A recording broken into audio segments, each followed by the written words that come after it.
ونشهد أن لا إله إلا الله وحده لا شريك له ونشهد أن سيدنا وحبيبنا ومولانا محمدا عبده ورسوله الذي أرسله بالحق بشيرا ونذيرا وداعيا إلى الله بإذنه وسراجا منيرا فقد قال الله تعالى في كلامه المجيد وفرقانه الحميد أعوذ بالله من الشيطان الرجيم بسم الله الرحمن الرحيم يا أيها النبي إنا أرسلناك شاهدا ومبشرا ونذيرا وداعيا إلى الله بإذنه وسراجا منيرا وبشر المؤمنين بأن لهم من الله فضلا كبيرا وقال تعالى في شأن حبيبه تعظيما وتكريما إن الله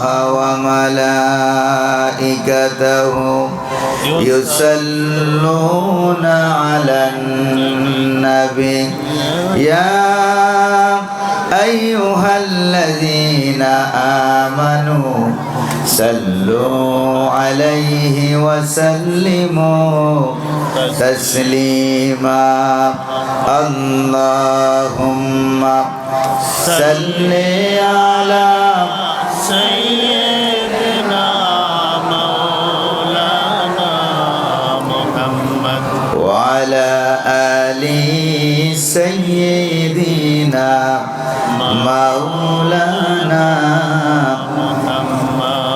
প্রাণ খুলে মহব্বতের সাথে হাবিবের শানে অন্তরের অন্তঃস্থল থেকে সকলে পড়ুন আল্লাহুম্মা সাল্লি আলা সাইয়্যিদিনা মাওলানা মুহাম্মদ ওয়া আলা আলি সাইয়্যিদিনা মাওলানা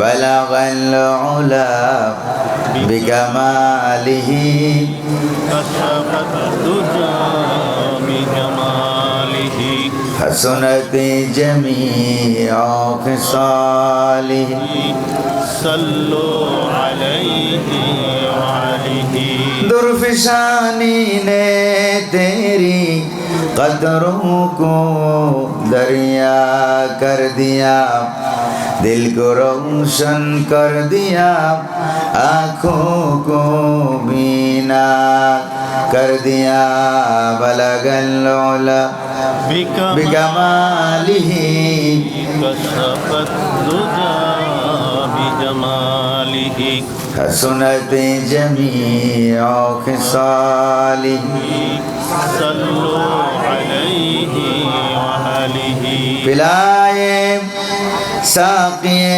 कौसर ने मुझको जामे वहदत का ओ सीना हमारा खजाना उसकी नातों मदाहत का बलगल उला बिकमालिही कशफत दुजा बिजमालिही हसनत जमीअ खिसालिही सल्लु अलैहि व आलिहि বাংলাদেশের সুনামধন্য জেলা, জেলার নাম কি আপনাদের? হাজী শরীয়তুল্লাহর দেশ, শরীয়তপুর। শরীয়তপুর জেলা, হাজী শরীয়তুল্লাহর দেশ। সেই জেলার বেদেরগঞ্জ উপজেলাধীন উত্তর রাম ভদ্রপুর হাওলাদার বাড়ি জামে মসজিদ পরিচালনা কমিটি ও অত্র এলাকার যুব সমাজ কর্তৃক আয়োজিত আজকের এই 14তম বার্ষিক ওয়াজ দোয়ার মাহফিলের জনাব সভাপতি, অত্র এলাকার রত্ন গৌরব, সমাজসেবক, শিক্ষাবিদ, প্রবীণ ব্যক্তিত্ব, সাবেক সফল চেয়ারম্যান জনাব বীর মুক্তিযোদ্ধা আলহাজ SM আবুল বাশার সাহেব। খুব ভালো মনের মানুষ। এতক্ষণ বসে বসে চেয়ারম্যান সাহেবের সাথে অনেক গল্প করছিলাম। আজকের মাহফিলের প্রধান অতিথি, ব্যবস্থাপনা পরিচালক কুকুলা ফুড প্রোডাক্টস লিমিটেডের আপনাদের এলাকার গৌরব কৃতি সন্তান বীর মুক্তিযোদ্ধা হাজী আব্দুল শুকুর মিয়া। আজকের মাহফিলের বিশেষ মেহমান ওয়াসির কোরআন, শাইখুল হাদিস, আলিম দ্বীন হযরত মাওলানা মুখতার আহমদ সাহেব তাফসীর পেশ করেছেন। আমার একান্ত কাছের মানুষ, উদীয়মান তরুণ আলোচক, বিশিষ্ট ইসলামিক সঙ্গীত শিল্পী, আলিম দ্বীন হাফেজ মাওলানা মুফতি আবু সুফিয়ান। বয়ান পেশ করেছেন হাফেজ মাওলানা আব্দুল সবির সাহেব, মুফতি হাফেজ শামসের আলী খান, হযরত মাওলানা আজহার মাহমুদ সাহেব সহ আজকের মাহফিলে আমন্ত্রিত অতিথিবৃন্দ, দিগার উলামায়ে কেরাম, মঞ্চে ভূমিষ্ঠ মেহমান বৃন্দ, আমার সামনে উপস্থিত কোরআন প্রেমিক ইসলাম প্রিয় ভাইরা, পর্দার আড়ালের মা এবং বোনেরা, অত্র এলাকার বিশিষ্ট জ্ঞানীগুণী মুরব্বী ব্যক্তিবর্গগণ, সকলের প্রতি আমার আন্তরিক সালাম। আসসালামু আলাইকুম ওয়া রাহমাতুল্লাহি ওয়া বারাকাতুহু। ওয়া আলাইকুম আসসালাম ওয়া রাহমাতুল্লাহি ওয়া বারাকাতুহু। মাগফিরাত। সালামের জবাব যা আপনারা দিলেন, সালামের জবাব মনে হয় আপনারা রোজা রেখেছেন। আপনাদের এলাকায় রমজান মাস চলতেছে। আপনারা কি সুস্থ না অসুস্থ? আরে জোরে কোন? এটা টেস্ট করার জন্য আমি আবারও সালাম দিচ্ছি। আসসালামু আলাইকুম ওয়া রাহমাতুল্লাহ। আজকের মাহফিলে আসার তৌফিক দিলেন কে? বসার তৌফিক দিলেন কে? পরিবেশকে মনোমুগ্ধকর সুন্দর করে দিলেন যিনি, তিনি কে? না মাইকে অসুবিধা, না লাইটে অসুবিধা, না পরিবেশে অসুবিধা, না ঠান্ডায় অসুবিধা, চতুর্দিক থেকে যিনি সুবিধা করে দিলেন। না শীত, না গরম, না শীতোষ্ণ, এয়ার কন্ডিশন, এমন একটি পরিবেশে আসতে পেরে আপনারা খুশি না বেজার? খুশি। কম না বেশি? বেশি। এই জন্য আল্লাহ পাকের দরবারে আমরা শুকরিয়া জ্ঞাপন করছি। অন্তরের অন্তঃস্থল থেকে আকাশ বাতাসকে মুখরিত করে সকলে শুকরগুজার হচ্ছি, পড়ছি আলহামদুলিল্লাহ। রব্বানা লাকাল হামদ, রব্বানা লাকাল হামদ, হামদান কাসীরান হামদান কাসীরান, তাইয়িবান তাইয়িবান, মুবারাকান ফি। মুবারাকান ফি। শুকরিয়া আদায় করলাম কার? আল্লাহ। প্রশংসা করলাম কার? আল্লাহ। দরুদ শরীফ পড়লাম কার? রাসূলুল্লাহ। দরুদ শরীফ আল্লাহ না, কার? রাসূলুল্লাহ মুহাম্মদুর রাসূলুল্লাহ সাল্লাল্লাহু আলাইহি ওয়াসাল্লামের দরবারে আল্লাহ যেন দয়া করে মেহেরবানি করে আমাদের দরুদ সালাম খানাকে হাজার হাজার কিলোমিটার রাস্তা পেরিয়ে সোনার মদিনার সবুজ গম্বুজের নিচে হুজুরের রওজা আনোয়ারে পৌঁছায় দেন। আমরা বলি আমিন। আর জোরে বলি আমিন। প্রিয় ভাইরা আমার, আজকে মাহফিলে বসতে করে আপনারা কি খুশি হয়েছেন না বেজার হয়েছেন? খুশি করার মালিককে? বেজার করার মালিককে? আজকে মাহফিলে খোলা মনে কথা বলা যাবে কি? ইনশাআল্লাহ। কথা বলা যাবে না বাধা দেওয়ার সম্ভাবনা আছে? প্রিয় ভাইরা আমার, যারা কোরআন কারীমের সাথে বেয়াদবি করে আল্লাহ পাক গোটা দেশ থেকে তাদেরকে নিষিদ্ধ করে দেন। জোরে বলেন ঠিক কিনা? আরো জোরে বলেন ঠিক কিনা? সে আল্লাহ পাক আজও আছেন নাকি নাই? আছেন। ভাই পারলে মাইকের সাউন্ডটা, বক্সের সাউন্ডটা একটু মাইকের মতো করে। প্রিয় ভাইরা আমার, আল্লাহ আছেন নাকি নাই? আছেন। সন্দেহ আছে কোনো? কোনো সন্দেহ নাই। প্রিয় ভাইরা আমার, আজকের মাহফিলে আমরা সরাসরি আল্লাহ পাকের কোরআন থেকে আমরা কথা বলবো। শুনতে রাজি আছেন নাকি নাই? ইনশাআল্লাহ। এই কারা কারা রাজি নাই তারা হাত তুলে দেখান। উল্টাপাল্টা হয়ে গেছে না? রাজি নাই না বুঝে নাই? কথা বলা যাবে তো ইনশাল্লাহ? আমি আল্লাহ পাকের এক নগণ্য অযোগ্য অসুস্থ গোলাম, নামও গোলাম কামও গোলাম। আল্লাহ যেন তার এই অযোগ্য গোলামকে কোরআন কারীমের কথা বলার জন্য যোগ্য করে দিন। আপনারা দোয়া করবেন তো? আমিন। আমা তৌফিকি ইল্লা বিল্লাহ। ইল্লা বিল্লাহ। তৌফিক দেওয়ার মালিক যিনি, তিনি কে? আল্লাহ। তিনি হচ্ছেন আল্লাহ সুবহানাহু ওয়া তাআলা। যারাই বেয়াদবি করে ওলামায়ে কেরামের সাথে, কোরআন কারীমের সাথে, কোরআনের পাখিদেরকে ধরে ধরে যারা জেলখানায় ঢুকালো 13 বছর, কোরআনের পাখি জেলখানায় থেকে থেকে এরপরে বিষ প্রয়োগ করে হত্যা করা হলো। কোরআনের পাখির সাথে যারা বেয়াদবি করে বাংলার জমিনে আল্লাহ পাক তাদেরকে শান্তিতে থাকতে দেন না। জোরে বলেন ঠিক কিনা? যারা কোরআনকে নিষিদ্ধ করতে চায় আল্লাহ পাক তাদেরকে বাংলার জমিন থেকে নিষিদ্ধ করে দেন। এটা কি প্রমাণ হয়েছে নাকি হয় নাই? জোরে বলেন না, হয়েছে নাকি হয় নাই? তাহলে সকল ক্ষমতার মালিক কে? আল্লাহ। আরো জোরে বলতে হবে কে? এই কোরআনের মালিক কে? আল্লাহ। এই কোরআনকে কেউ দুনিয়া থেকে শেষ করতে পারবে না। ইনশাআল্লাহ। জোরে বলেন ঠিক না? কারণ হলো, কারণটা কি দেখেন, আমি কোরআন নাজিল দিয়েই শুরুটা দিয়েই বোঝা যায় যে কোরআনের সাথে কেউ বেয়াদবি করে দুনিয়াতে বাঁচতে পারবে না। পারবে না। এই যে দেখেন কোরআনটা আমাদের কাছে এরকম কাগজে লেখা আছে, ঠিক না? কিন্তু নবীজির কাছে যখন নাজিল হয়েছিল তখন কি কাগজে না কলমে? কলমে। কাগজে নাজিল হলে আপনি এটাকে ছিঁড়ে দিতে পারে, ছিঁড়ে দিতে পারে, জ্বালাই দিতে পারে, চুরি হতে পারে, ডাকাতি হতে পারে, ছিনতাই হতে পারে। মুহাম্মদুর রাসূলুল্লাহ থাকবে এক জায়গায়, কোরআন থাকবে আরেক জায়গায়, এমন হতে পারতো। বলেন ঠিক কিনা? কিন্তু আল্লাহ পাক এটাকে নাজিল করে দিলেন কাগজে না কলমে? কলমে। কলমে। এমন জায়গায় নাজিল করলেন চুরি, ডাকাতি, ছিনতাই, আগুন লাগা, ছিনিয়ে নেওয়ার কোনো সম্ভাবনা নাই। নাই। এটা দিয়েই বোঝা যায় যে আল্লাহ পাক এই কোরআন কারীম দুনিয়াতে কিয়ামত পর্যন্ত রাখবেন, এই ঘোষণাকার আল্লাহ।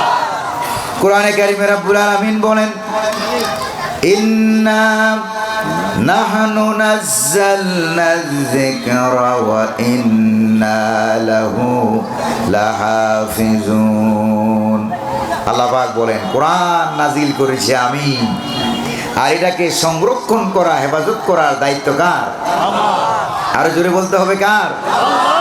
আল্লাহ পাকের দায়িত্ব। কেউ এটাকে দুনিয়াতে শেষ করতে পারবে না। কারণ একটু ভালো করে খেয়াল করেন, তাওরাত শরীফ নাজিল হলো হযরত মুসা আলাইহিস সালামের কাছে, ইনজিল শরীফ নাজিল হয়ে গেল হযরত ঈসা আলাইহিস সালামের কাছে, আবার জাবুর শরীফ নাজিল হলো হযরতে দাউদ আলাইহিস সালামের কাছে। জোরে বলেন ঠিক কিনা? এভাবে যে নাজিল হলো তাওরাত, জাবুর, ইনজিল, কোরআন সহ 104খানা কিতাব আল্লাহ পাক দুনিয়াতে বিভিন্ন পয়গাম্বরদের কাছে নাজিল করেছেন যুগে যুগে, ঠিক কিনা? কিন্তু 103টা কিতাব দুনিয়া থেকে বিলীন হয়ে গেছে। একটা কিতাব 1500 বছর আগে লৌহে মাহফুজে ছিল, যা হুজুরের কলমে নাজিল হলো তা 1500 বছরের ব্যবধানে এসে বর্তমানেও বাংলার জমিনে হাফেজে কোরআনের অন্তরেও তা একটা অক্ষর জের জবর পেশের সুকুন জজমের কোনো পরিবর্তন আছে নাকি? জোরে বলেন না, আছে নাকি? আমি যখন আল্লাহ আজহার বিশ্ববিদ্যালয়ে লেখাপড়া করি, চিন্তা করতে লাগলাম, ভাবতে লাগলাম, তাওরাত বিদায় হয়ে গেল, জাবুর বিদায় হয়ে গেল, ইনজিল বিদায় হয়ে গেল, অন্যান্য ছোট বড় 103টা কিতাব বিদায় হয়ে গেছে। একটা কিতাব বিদায় হয়ে নাই, এটার নাম কি? আরো আসতে বলেন। এটার নাম হলো কোরআন। কারণটা কি? কারণ খুঁজতে লাগলাম, খুঁজতে খুঁজতে এক পর্যায়ে আমার কাছে ধরা পড়ে গেল, কিতাবের ভিতরে পেয়ে গেলাম বাকি 103টা কিতাব শুধুমাত্র ওহী, শুধুমাত্র আল্লাহর পক্ষ থেকে নবীদের কাছে শুধুমাত্র ওহী, মুজিজা নয়। কোরআনুল কারীম একমাত্র কিতাব, 104টা কিতাবের ভিতরে শুধুমাত্র একটা কিতাব যেটা আল্লাহর পক্ষ থেকে ওহী এবং মুজিজা। আর মুজিজা হেফাজত করা, সংরক্ষণ করা আল্লাহ পাক নিজের জন্য নিজে ফরজ করে নিয়েছেন। সুবহানাল্লাহ। এই জন্য কোরআন কিয়ামত পর্যন্ত এটা কেউ পরিবর্তন করতে পারবে না। আমার বাংলাদেশেও প্রায় 25 লাখের উপরে কোরআনুল কারীমের হাফেজ বর্তমানে আছে। সুবহানাল্লাহ। আর আসতে কোন সুবহানাল্লাহ। তারপরে প্রিয় ভাইরা আমার, গোটা পৃথিবীতে প্রায় 5 কোটি কোরআনের হাফেজ আছে। সুবহানাল্লাহ। তাহলে কয়জন ধরবা, কয়জন জেলে ঢুকাবা, মারবা কয়জন, ফাঁসির রশিদে ঝুলাবা কয়জন, ঝুলাইতে ঝুলাইতে সারা দুনিয়ার সমস্ত ফাঁসির দড়ি শেষ হয়ে যাবে, আমাদের কল্লা শেষ হবে না। যদি বলেন ঠিক কিনা? 1971 আমরা রক্ত দিয়েছি, ঠিক কিনা ভাই? আমার বাবা 2টা গুলি খেয়েছেন 71 সালে, এই জায়গায় একটা, এই জায়গায় একটা। ওরা মনে করছো মারা গেছে। বাবা তখন চতুর্দিক দিয়ে পাকিস্তানিরা যখন ঘেরাও করলো, কেউ বলে দিল যে এই বাড়িতে অনেক মুক্তি বাহিনী আছে, দেখায় দিল। বাবা যখন টের পাইলো যে মরণ ছাড়া কোনো উপায় নাই, চতুর্দিক থেকে অস্ত্র শস্ত্র নিয়ে ঘেরাও করা হয়েছে, তখন আমার বাবা তাড়াতাড়ি উজু করে 2 রাকাত নফল নামাজ পড়লেন, এরপরে কোরআন শরীফ তেলাওয়াত করার জন্য বসে গেলেন। এরপরে ওরা ঘরের ভিতরে ঢুকলো, ঢুকে বাবাকে কোরআন তেলাওয়াত অবস্থা থেকে এরকম ভাবে ধরে নিয়ে, বাড়ির পাশে ছিল এরকম চিকন রাস্তা, এই চিকন রাস্তায় নিয়ে বলতেছে, তো কিয়া করা হো? मैं प्राइमरी स्कूल का टीचर हो, मैं डॉक्टर हो। ও তাহলে তো শিক্ষিত মানুষ, প্রাইমারি স্কুল টিচার, আগের দিনের মেট্রিক পাস, ব্রিটিশ আমলে। তুমি তো তাইলে শিক্ষিত মানুষ, তাইলে তুমি ডাক্তার, আহত মুক্তিযোদ্ধা যারা আছে এদেরকে চিকিৎসা দাও। ওই যে হ্যাঁ, এরকম ভাবে ধরে বাড়ির চিকন রাস্তায় নিয়ে বলছে, মরনে কে লিয়ে তৈয়ার হয়ে যা, মৃত্যুর জন্য রেডি হয়ে যাও। আমার বাবা এরকম বেশি সাহসী মানুষ ছিলেন উনি। পাকিস্তানি হানাদার বাহিনীর হাত থেকে এরকম ঝাঁকি মেরে বললেন, ছোড় দাও মুঝে, মে হটনেওয়ালা মুসলমান নেই হো, ছাড়ো আমাকে, মৃত্যুর ভয়ে পালিয়ে যাওয়া মুসলমান আমি নই। এরকম ভাবে বললেন। ওরা যা অন্যান্য যারা ছিল এদেরকে গুলি করলো, একটা, বাবারে করলো 2টা গুলি করলো। এরপরও তিনি মারা যায় নাই, ওরা মনে করছে মারা গেছে। দীর্ঘ 8 মাস চিকিৎসার পর আগরতলা এবি হাসপাতাল, জিবি হাসপাতাল চিকিৎসা দেওয়ার পর তিনি সুস্থ হলেন। এরপরে আরো 52 বছর হায়াত পাইছিলেন। আলহামদুলিল্লাহ। জীবনের মালিক কে? আল্লাহ। মরণের মালিক কে? আল্লাহ পাক। প্রিয় ভাইরা আমার, 1971 আমরা রক্ত দিয়েছি, লক্ষ লক্ষ মানুষ রক্ত দিয়েছে। আমার মামা শহীদ হয়েছেন, মামার লাশ এই পর্যন্ত আমরা খুঁজে পাই নাই। তিনি ইস্ট বেঙ্গল রেজিমেন্টের সদস্য ছিলেন। প্রিয় ভাইরা আমার, চাচা জায়গায় শহীদ হয়েছেন। 71 আমরা রক্ত দিয়েছি, 2024-এও আমরা রক্ত দিয়েছি। জোরে বলেন ঠিক কিনা? আরো জোরে বলেন ঠিক কিনা? প্রয়োজনে পদ্মা, মেঘনা, যমুনার পানিগুলো লালে লাল হয়ে যাবে, বঙ্গোপসাগরের ঢেউ তরঙ্গমালা রক্তিম, আবার রক্তিম বর্ণ হয়ে যাবে। এরপরও বাংলার জমিনে আমরা পার্লামেন্টে কোরআনুল কারীমকে দেখতে চাই। আপনারা কি রাজি আছেন নাকি নাই? কারা কারা রাজি আছেন? দুহাত উঁচু করে স্লোগান দিয়ে আল্লাহর দেখান।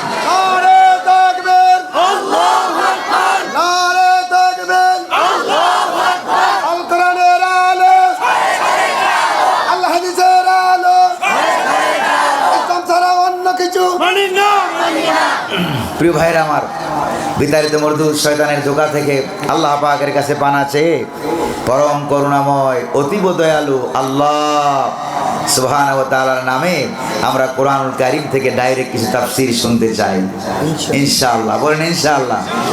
রাজি আছেন না আপনারা? বেশি লম্বা কথা বলা আমার অভ্যাস না, ঘন্টাখানেক কথা বলে দেখি কি অবস্থা হয়। আল্লাহ যেন তৌফিক দান করেন বলে আমিন। পড়ুন আমার সাথে, আউযু বিল্লাহি মিনাশ শাইতানির রাজিম, বিসমিল্লাহির রাহমানির রাহিম। ইয়া আইয়ুহান নাবিয়্যু ইন্না আরসালনাকা শাহিদান ওয়া মুবাশশিরান ওয়া নাযীরা ওয়া দাঈয়ান ইলাল্লাহি বিইজনিহি ওয়া সিরাজাম মুনীরা। সাদাকাল্লাহুল আযীম।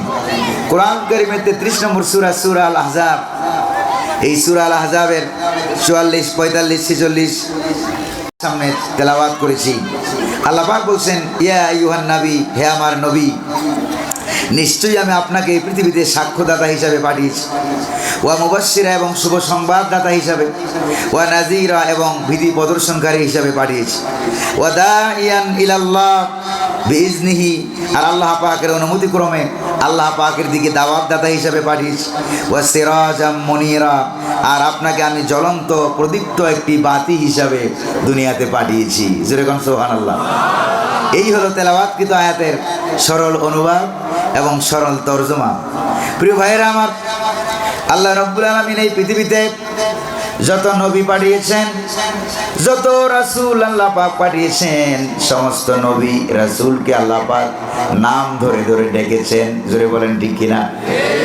হযরত নূহ আলাইহিস সালামকে বলেছেন ইয়া নূহ, হযরত ইব্রাহিম আলাইহিস সালামকে বলেছেন ইয়া ইব্রাহিম, ওয়া নাদাইনাহু আইয়া ইব্রাহিম ক্বাদ সাদ্দাকতার রুইয়া ইন্না কাযালিকা নাজজিল মুহসিনিন। সুবহানাল্লাহ। ইয়া নূহ, ইয়া ইব্রাহিম, ইয়া ইয়াহইয়া, ইয়া ঈসা, ইয়া দাউদ। জোরে বলেন ঠিক কিনা? এইভাবে নাম ধরে ধরে আল্লাহ পাক ডেকেছেন, কত ইজ্জত দিয়েছেন, সম্মান দিয়েছেন। কিন্তু প্রিয় ভাইরা আমার, আবার মুসা আলাইহিস সালামকে বলেছেন ওয়া মা তিলকা বিয়ামিনিকা ইয়া মুসা। সুবহানাল্লাহ। মুসা আলাইহিস সালাম যে পাহাড়ের উপরে উঠে আল্লাহর সাথে ডাইরেক্ট কথা বলতেন। সুবহানাল্লাহ। সেই পাহাড়টা কায়রো শহর থেকে, মিশরের রাজধানী কায়রো শহর, সেই কায়রো শহর থেকে 600 কিলোমিটার উত্তরে। কোন দিকে উত্তর? কোনটা? এখানে এটা উত্তর। 600 কিলোমিটার উত্তরে সেই তুর পাহাড়। আমি গেলাম সেখানে 3 বার, 2 বার উপরে উঠেছি, আরেকবার উপরে উঠার সাহস করি নাই, শরীরে হালকা জ্বর ছিল বলে। কারণ সেখানে উঠতে হলে আপনাকে এরকমভাবে উঠা যায় না, পাহাড় ঘুরে ঘুরে 9 কিলোমিটার রাস্তা হেঁটে হেঁটে উঠতে হয়। কয় কিলোমিটার? 9 কিলোমিটার রাস্তা হেঁটে হেঁটে ঘুরে ঘুরে উপরে উঠতে হয়। একবারে যখন রাত 1:30 সময়, তখন থেকে উঠা আরম্ভ করলাম। উঠতে উঠতে যখন উপরে গেলাম, যাই দেখি তাহাজ্জুদের নামাজের সময় আছে, পড়লাম তাহাজ্জুদ, আলহামদুলিল্লাহ। কোন এরপরে দেখলাম একবারে পাহাড়ের টিলার মাথায় একটা ছোট্ট একটা মসজিদ, আর মসজিদের পাশে ছোট্ট একটা গির্জা। গির্জায় ইহুদি খ্রিস্টানরা গিয়ে ইবাদত করে, উপাসনা করে। মসজিদে মুসলমানরা গিয়ে নামাজ আদায় করে। ফজরের আজানের সময় হলো, আজান দেওয়া হলো, এরপরে নিজে ইমামতি করলাম, আলহামদুলিল্লাহ। কোন এই পাহাড়ের টিলার উপরে জীবনে আমি 3টা বড় বড় পাহাড়ের উপরে ইমামতি করেছি। কয়টা? একটা হলো 1 নম্বরে তুর পাহাড়ের টিলার উপরে ফজরের নামাজের ইমামত। 2 নম্বরে হলো হেরা পর্বতের জাবালে নূর, যেখানে হুজুরের কাছে কোরআন নাজিল হয়েছিল, ওই হেরা পর্বতের গুহায়, সেখানে মাগরিবের নামাজের ইমামতি করলাম। সুবহানাল্লাহ। আবার গার সুর পাহাড়, যেটা আল্লাহ নবী হিজরতের রাতে যেই পাহাড়ের গুহায় আশ্রয় গ্রহণ করেছিলেন, বিশ্রাম গ্রহণ করেছিলেন, ওই পাহাড়ের গুহা টিলার উপরে এশার নামাজের ইমামতি করেছিলাম। আল্লাহ যেন এই উসিলায় এই বান্দারে মাফ করে দেন বলি আমিন। টিলার উপরে, তুর পাহাড় টিলার উপরে যেই মাত্র উঠলাম, উঠে দেখি সেখানে একটা কি আছে, ছোট্ট একটা গর্তের মতো আছে মসজিদের সামনে। জিজ্ঞেস করলাম যে ভাই গর্তটা কিসের? কয়টা হলো সেই গর্ত যেই গর্তের ভিতরে বসে হযরত মুসা আলাইহিস সালাম আল্লাহ পাকের সঙ্গে ডাইরেক্ট কথা বলতেন। সুবহানাল্লাহ। কোন তো কথা তো বলেন। আরেকবার তিনি তুর পাহাড়ে উঠতেছেন, আল্লাহ পাক ডাক দিয়ে বলেন মুসা, তোমার হাতে এটা কি? সুবহানাল্লাহ। কোন না তুর পাহাড়ের এরিয়ায় ঢুকে গেছেন, উঠতেছেন। রব্বুল আলামিন তখন ডাক দিয়ে বলেন ওয়া মা তিলকা বিয়ামিনিকা ইয়া মুসা। মুসা রে, তোর ডান হাতে এটা কি? মুসা আলাইহিস সালাম বলেন লাঠি। লাঠি বাবা শ্বশুর বাড়ির উপহার দেওয়া লাঠি। সুবহানাল্লাহ। কোন জানতেন লাঠি নাম? এখন তো শ্বশুর বাড়ি থেকে কেউ লাঠি দেয় না, দেয়? ওই লাঠি দিলে সর্বনাশ পিঠে মেরে বলে, সেরকম ঠিক কিনা?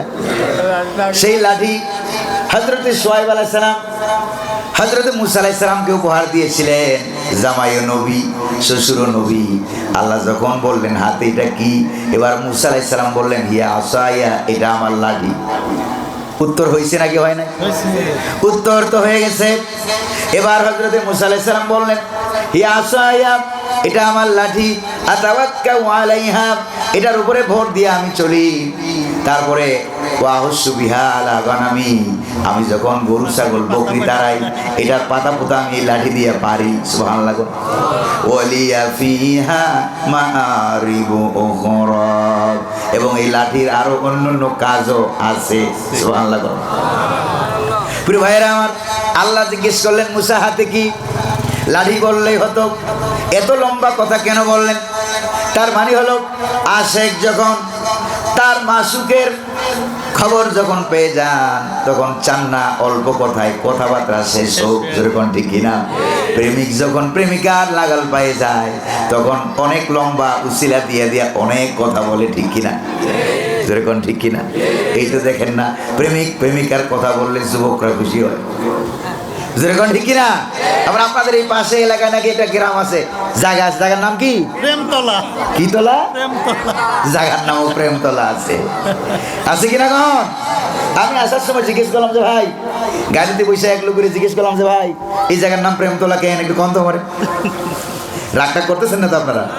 কই যে হুজুর অনেক আগে এক প্রেমিক আর এক প্রেমিকা দুইজন, তারা এমন গভীর প্রেম করেছিল, তার ছেলে পক্ষ মেনে নেয় না, মেয়ে পক্ষ মেনে নেয় না, গার্ডিয়ান মা বাপ কেউ মানে না। এবার তারা দুইজন দুঃখে ভরে নিজের হাতে পায়ে রশি বাঁধা দিঘির মধ্যে গিয়ে নাকি মরছিল, যেরকম ঠিক কিনা? প্রিয় ভাইরা, এই প্রেমিক প্রেমিকার কথা কিন্তু আমি বলছি না, আমি বলছি আল্লাহ পাকের পয়গাম্বর হযরত মুসা আলাইহিস সালাম আল্লাহ পাকের সাথে প্রেমে লাড়া পড়ছেন। সুবহানাল্লাহ। রব্বুল আলামিন বলেন মুসা রে, তুমি তো জানো এটা লাঠি, ছাগল তারাও, লতা পাতা বারো, হেলান দিয়ে তুমি দাঁড়াও, তুমি তো জানো এইটা, এই লাঠির ভিতরে আমার কুদরত কাজ করতেছে, এইটা তুমি জানো কিনা? আলকিহা ইয়া মুসা, মুসা লাঠিটা ছেড়ে দাও, হাত থেকে লাঠিখানা ছেড়ে দাও। লাঠিখানা তিনি হাত থেকে ছেড়ে দিলেন। ছেড়ে দেওয়ার সঙ্গে সঙ্গে কি হলো? হিয়া হাইয়াতুন তাসা, সুবহানাল্লাহ। বিরাট বড় এক অজগর সাপ হয়ে গেল। লাঠি সাপ দেখলে নবী হোক, পয়গাম্বর হোক, চেয়ারম্যান হোক, মেম্বার হোক, প্রধান বক্তা হোক, যে হোক, ইমাম সাহেব হোক, কতিব হোক, সাপ দেখলে ভয় করে না মানুষের? যেরকম ভয় করে না? মুসা আলাইহিস সালাম ভয় পেয়ে গেলেন। রব্বুল আলামিন বললেন খুযহা ওয়ালা তাখাফ সানুঈদুহা সিরাতাহাল উলা। আল্লাহ পাক বলেন মুসা ধরো লাঠি। লাঠি যখন ধরলেন, ধরার সঙ্গে সঙ্গে এটা আবার আগের মতো সাপ হয়ে যাবে। এবার কি মুসা আলাইহিস সালাম ভয় পাওয়া উচিত হবে? কোন এবার আল্লাহ পাক বললেন ধরো, তিনি ধরলেন, ধরার সঙ্গে সঙ্গে এটা কি হয়ে গেল? এটা আবার লাঠি হয়ে গেল। সুবহানাল্লাহ। প্রিয় ভাইরা আমার, ওই পাহাড়ের গর্তের ভিতরে বসে মুসা আলাইহিস সালাম বলেন যে আল্লাহ, হঠাৎ করে একদিন আল্লাহকে ডাক দিয়ে বলেন আল্লাহ, আমরা তো না ঘুমিয়ে থাকতে পারি না, কিন্তু তুমি নাকি ঘুমাও না। তুমি নাকি না ঘুমাইয়া থাকো কেমনে আমার বুঝে আসে না। সুবহানাল্লাহ। আল্লাহ কি ঘুমায়? না। যেরকম আল্লাহ কি ঘুমায়? আল্লাহ যদি ঘুমাতো ৭১ বাংলাদেশ স্বাধীন হতো না। আল্লাহ যদি ঘুমাতো ২০২৪ সালে স্বৈরাচারীরা, আলেম বিরোধীরা, উলামা মুরিদরা দেশ ছেড়ে দিল্লি পালাইতো না। যেরকম ঠিক না? এবার আপনারা কোন আল্লাহ কি ঘুমায়? না। মুসা আলাইহিস সালাম তুর পাহাড়ের উপরে ডাক দিয়ে আল্লাহ, তুমি নাকি ঘুমাও না? কই যে আওয়ালাম তো তোমার কি বিশ্বাস হয় না? আল্লাহ মুসা আলাইহিস সালাম কই যে আল্লাহ, বিশ্বাস তো করি, বিশ্বাস না করে তো কোনো উপায় নাই। সুবহানাল্লাহ। কোন বিশ্বাস তো করি, তবে বুঝে আসে না, না ঘুমাইয়া থাকো কেমনে? সুবহানাল্লাহ। কোন না ঘুমাইয়া থাকো কেমনে আমার বুঝে আসে না, বুঝে আসে না। রব্বুল আলামিন বলেন মুসা রে, বিশ্বাস যেহেতু করো, এবার তোমারে বুঝাইতে কোনো অসুবিধা নাই। সুবহানাল্লাহ। সুবহানাল্লাহ। বিশ্বাস যেহেতু করো মুসা, তুর পাহাড়ের টিলার উপরে, পাথরের পাহাড়, টিলার উপরে এক গ্লাস পানি নিয়ে তুমি দাঁড়ায় থাকো। মুসা আলাইহিস সালাম এক গ্লাস পানি নিয়ে দাঁড়িয়ে আছে, আর আল্লাহ বললেন ঘুম, মুসারে যাইয়া ধর। আল্লাহ যে বললেন ঘুম ধর, এবার ঘুমের ট্যাবলেট লাগবে নাকি? না সিডাক্সিন, রিলাক্সিন, ইজিয়াম, বেলিয়াম, সোনারিল, রিলাইফ, ইজি লাইফ যা আছে একটাও লাগবে না কোনোটা লাগবে না। মুসা আলাইহিস সালাম দাঁড়ায় দাঁড়িয়ে হাতে গ্লাস নিয়ে গেছে ঘুমাইয়া। যেই মাত্র ঘুমাই গেল, হাত শিথিল হয়ে গেল, নরম হয়ে গেল, হাত থেকে গ্লাসটা টস করে পড়ে গ্লাসও ভাঙছে, পানিও গেছে, আমও গেছে, সালাও গেছে। সালাও গেছে। এবার গ্লাসটা ভাঙতেই আল্লাহ পাক বলেন ঘুম, মুসারে সার। এবার মুসা আলাইহিস সালাম সোজা, কিরে গ্লাস কই, পানি কই, কিছু তো নাই, পড়ে সব কি হয়ে গেছে, সব পড়ে গেছে ভাইয়া। এবার আল্লাহ পাক ডাক দিয়ে বলেন মুসারে, তাম পৃথিবী, 7 আকাশ আর 7 জমিন যে রব্বুল আমিনের কুদরতি হাতের মুঠোয়, সে আল্লাহ যদি ঘুমায় যায়, আকাশ এবং জমিনের ট্রাফিক ব্যবস্থা, 7 আকাশ 7 জমিন ওই গ্লাসের মতো ভেঙে টুকরা টুকরা হয়ে চুরমার হয়ে যাবে। আল্লাহ ঘুমায় না যেরকম আল্লাহ ঘুমায়। আয়াতুল কুরসির মধ্যে আছে না, আল্লাহ কয় আমি ঘুমাই না। সুবহানাল্লাহ কোন, আল্লাহু লা ইলাহা ইল্লা হুয়াল হাইয়ুল কাইয়্যুম লা তাখুযুহু সিনাতুন ওয়ালা নাওম। সুবহানাল্লাহ কোন। আল্লাহ রাব্বুল আলামিন বলেন আল্লাহ তিনি ছাড়া কোনো ইলাহ নাই, আইনদাতা নাই, বিধানদাতা নাই, হুকুমদাতা নাই। জোরে বলেন না কে ছাড়া? আল্লাহ ছাড়া। আল্লাহ ছাড়া কেউ নাই।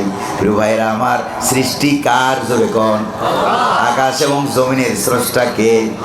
জমিনের মালিক, আকাশের মালিক, আমার আপনার মালিক যিনি, সৃষ্টি যার, আইন চলবে ওই আল্লাহর। ঠিক না ভাই? এরপরে আল্লাহ পাক বলেন লা তাখুযুহু সিনাতুন ওয়ালা নাওম, কোনো তন্দ্রা, নিদ্রা, ঘুম, দুর্বলতা, অক্ষমতা আল্লাহ রাব্বুল আলামিনকে স্পর্শই করতে পারে না। তবে আল্লাহর ধর্ম হলো ছাড় দেয় কিন্তু ছেড়ে দেয় না। ধরে ধরে ধরে না, ধরলে আর ছাড়ে না। জোরে কোন ঠিক কিনা? এমন ধরা ধরে, এমন ধরা ধরে, আল্লাহ রাব্বুল আলামিন যাকে ধরে, নমরুদকে ধরলো, ল্যাংড়া মশা দিয়া শেষ করে দিল। ফেরাউনকে ধরলো, পানি দিয়া শেষ করে দিল। আতাতুর কামাল পাশাকে ধরলো, ছোট্ট পিপিলিকা দিয়া শেষ করে দিল। আবু জাহেলকে ধরলো, ছোট্ট ছোট্ট বাচ্চা দিয়া শেষ করে দিল। বাংলার জমিনে লেডিস ফেরাউনকে ধরলো, তাও স্কুল কলেজ মাদ্রাসার ছোট্ট বাচ্চা ছাত্র ছাত্রী দিয়া বাংলার জমিন থেকে তারাইয়া দিল ইন্ডিয়া। জোরে কোন ঠিক কিনা? আল্লাহ আছে নাকি নাই? আপনারা মনে রাগটা করতেছেন বোধ হয়। এবার দেখেন সে আল্লাহ পাক সকল পয়গাম্বরকে নাম ধরে ধরে ডাকছেন, একজন পয়গাম্বরের আল্লাহ নাম ধরে ডাকেন নাই। দুটার নাম কি কোন তো? মুহাম্মাদুর আরে ধরে কোন নাম কি? মুহাম্মাদুর রাসূলুল্লাহ সাল্লাল্লাহু। তবে ডাকলেন কেমনে? হাবিব। সুবহানাল্লাহ কোন। অন্যরা হলো, কেউ হলো খলিলুল্লাহ, কেউ হলো আল্লাহ রাব্বুল আলামিন নবিউল্লাহ, কেউ হলো শফিউল্লাহ, কেউ হলো খলিলুল্লাহ, আর হযরতে রাসূল করিম সাল্লাল্লাহু আলাইহি ওয়াসাল্লাম তিনি হলেন হাবিবুল্লাহ। সুবহানাল্লাহ কোন। খলিলুল্লাহ আর হাবিবুল্লাহ বুঝেন? খলিলুল্লাহ মানে হলো আল্লাহ যা যা চায় খলিল তা তা করে। আল্লাহ বলেন আগুনে পড়ো, ইব্রাহিম আগুনে লাফ দিয়ে পড়লো। আল্লাহ বলেন ছেলেরে জবাহ করো, ইব্রাহিম আলাইহিস সালাম ছেলে জবাহ করতে গেল। ঠিক কি না? আল্লাহ বলেন স্ত্রী আর বাচ্চাকে নিয়ে বনবাস দিয়ে আসে, ইব্রাহিম আলাইহিস সালাম তাই করলেন। ঠিক কি না? এটাকে বলা হয় খলিলুল্লাহ।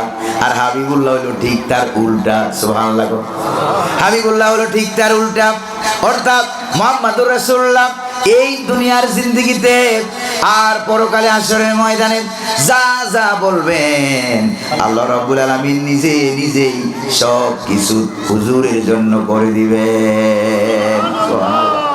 প্রিয় ভাইরা আমার, উদাহরণে আর গেলাম না, অনেক লম্বা, অন্যদিকে চলে যাবে।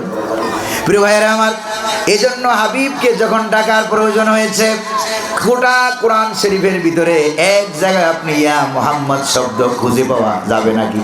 না। জোরে কোন না আছে নাকি? গোটা কোরআনের ভিতরে কোথাও ইয়া মুহাম্মদ বলে আল্লাহ একটা ডাক দেন নাই। যখনই ডাকার প্রয়োজন হয়েছে, কেমনে ডাকছেন দেখেন। ইয়া আইয়ুহান নবী, হে আমার নবী। সুবহানাল্লাহ। ইয়া আইয়ুহার রাসূলু বাল্লিগ মা উনজিলা ইলাইকা মির রাব্বিক। সুবহানাল্লাহ। ও আমার রাসূল।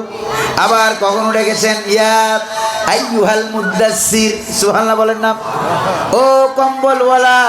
ইয়া আইয়ুহাল মুজাম্মিল। ও কম্বলওয়ালা। ইয়া আইয়ুহাল মুদাসসির। ও চাদরওয়ালা। জোরে কোন সুবহানাল্লাহ। এত সুন্দর করে আল্লাহ পাক যাকে ডাক দিলেন, নিজে তো নাম ধরে ডাকলেন না। আবার এই পৃথিবীতে কিয়ামত পর্যন্ত যত মানুষ আসবে সকলকে আল্লাহ রাব্বুল আলামিন বললেন, কি অর্ডার করে দিলেন কোরআনুল কারীমের ভিতরে আল্লাহ রাব্বুল আলামিন, যে আমি আমার হাবিবকে নাম ধরে জীবনেও ডাকি নাই, তোমরাও যেন তোমাদের রাসূলকে নাম ধরে ডাকবা না। লা তাজআলু দুআর রাসূলি বাইনাকুম কাদুআই বা'দিকুম বা'দা। আল্লাহু আকবার কোন। ও আমার বান্দা বান্দারা, বান্দা বান্দিরা, তোমরা যেরকম ভাবে একজন আর একজনকে নাম ধরে ডাকাডাকি করো, আমার রাসূলকে আমার হাবিবকে ওই রকম নাম ধরে ধরে ডাকতে পারবা না। হুকুমটা কার? আরো জোরে বলেন না কার? প্রিয় ভাইরা আমার, যে নবীকে আল্লাহ পাক এত ইজ্জত দিলেন, এত সম্মান দিলেন, সেই নবীকে গালি দেওয়া হলো শাহবাগের ময়দান থেকে। জোরে কোন ঠিক কিনা? সেই নবীকে গালি দেওয়া হলো ভোলার এলাকা থেকে, সেই নবীকে গালি দেওয়া হলো। এখনো গালি দেওয়া হয় মাঝে মাঝে বিভিন্ন জায়গা থেকে, যখন বিদুর্মীরা আর মুসলমান নামের কুলাঙ্গারেরা, ব্লগাররা যখন নবীজিকে গালি দেওয়া হলো, এবার নবীর প্রকৃত উম্মতেরা মিছিল করলো, মিটিং করলো, উল্টা ওরা নিজেরা গুলি খেয়ে মারা গেল। যারা নবীকে গালি দেয় তাদের বিচার কিন্তু বাংলার জমিনে কেউ করে নাই। যেরকম ঠিক কিনা? নবীর ইজ্জত নষ্ট করা হলো, নবীর সম্মান নষ্ট করা হলো। রাস্তায় নেমে গেল হাজার হাজার হাফেজে কোরআন, উল্টা তাদেরকে গুলি করে মারা হলো। জোরে কোন ঠিক কিনা? সত্য না অসত্য? উল্টা তাদেরকে গুলি করে মারা হলো, তাদেরকে গ্রেফতার করা হলো, উল্টা তাদেরকে আবার ধরে ধরে ফাঁসির কাস্টে ঝুলাইয়া দেওয়া হলো। নবীর ইজ্জত সম্মান নিয়ে সিনেমিনি খেলেছো, এই জন্য গোটা বাংলার জনগণ তোমাদেরকে বাংলার জমিনে জায়গা দেয় নাই। কোরআনের পাখি শহীদ আল্লামা দেলোয়ার হোসেন সাইদি রহমতুল্লাহ আলাই না চিনেন নাকি চিনেন না? কারা কারা চিনেন একটু হাত তুলে দেখান তো আমার। চিনেন? চিনেন? প্রিয় ভাইয়েরা আমার, তিনি বলেছিলেন ক্ষমতা পাইয়া গাছের মাথায় উঠে বেশি লাফালাফি করবে না, বেশি লাফালাফি করবে না। মূলে আছে 12 কোটি। কত কোটি? মূলে আছে 12 কোটি। আস্তে করে নাড়া দেবে, মামা বাড়ি দিল্লি গিয়ে পড়বা, বাংলার জমিনে জায়গা হবে না। এটা তিনি বলছেন না বলেন নাই? বলছেন নাকি বলেন নাই?